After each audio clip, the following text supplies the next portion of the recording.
Hi everybody, old guy here. This is a novel that isn't quite sure what it wants to be. Is it a family saga? A murder mystery? A ghost story? A horror novel?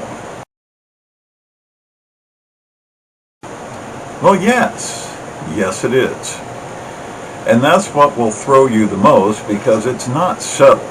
I'm going to go with horror novel because that's the most outlandish category of things that happen here. So what's this book about? Well, Harlan Winter is a med school dropout from a truly horrible family, residing in the rapidly disintegrating town of Coopersville, West Virginia.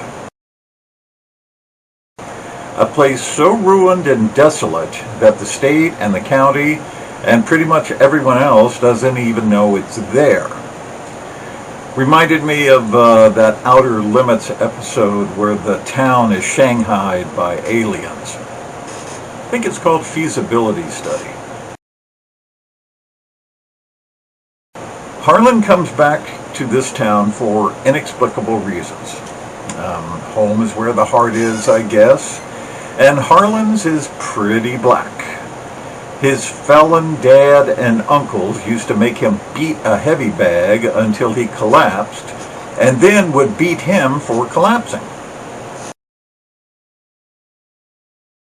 Harlan took out his subsequent frustration on a local bully by beating him with a bicycle lock, putting the bully into a permanent coma. That's probably one reason why he left town to begin with, and a very good reason for not coming back. But he does, and things get weird. Someone is going around town burning buildings that contain pictures or have murals that are drawn by a very strange kid named Franklin. Franklin's brother and sister, the twins Melvin and Miranda, vandalize Harlan's vending machines and steal his money, and then hire him to find Franklin because somehow, in a town the size of a postage stamp, he's disappeared. A cult called the Lighthouse has set up a church near town, and the leader of it, Pastor Logan, hires Harlan to find Franklin too, because Franklin has a book that Logan wants and also stole $10,000 from him. And man, look at this. Getting paid by two different parties to do the same job.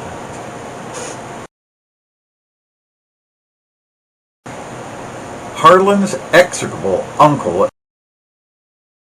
ends up with the cash at some later point, and Harlan ends up with the book, which is a spell book he's going to use to find the uncle and get the money back. And oh yeah, the bully that Harlan beat into a coma, he keeps showing up, along with the bloody bike lock, which can magically show combinations to other locks.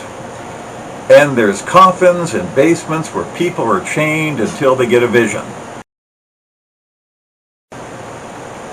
What the deuce? It felt very much like bucketfuls of tropes dumped over my head. Just when you think this is a family saga, then detective work begins. Then bloody locks wielded by ghosts, then murdering arsonists, then murdering cult members, then witches and warlocks, oh my!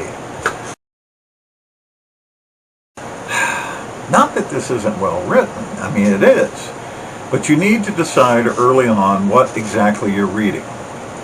Because a detective rarely gets assistance from bloody ghosts, and family sagas rarely become a kidnap mystery, and ghost stories rarely involve wizards. Well, they can, but it turns mish and mash very quickly, and you'd better decide early on that this is a supernatural story or nothing else that happens makes any sense. I can see why the state has abandoned this town. too much weird crap going on. Not a lot of info on Jordan Farmer. He's from a small town in West Virginia, go figure, and has written 5 novels, including a sequel to this one, which looks like it's going to be a series. Think of it as a Harry Dresden wannabe.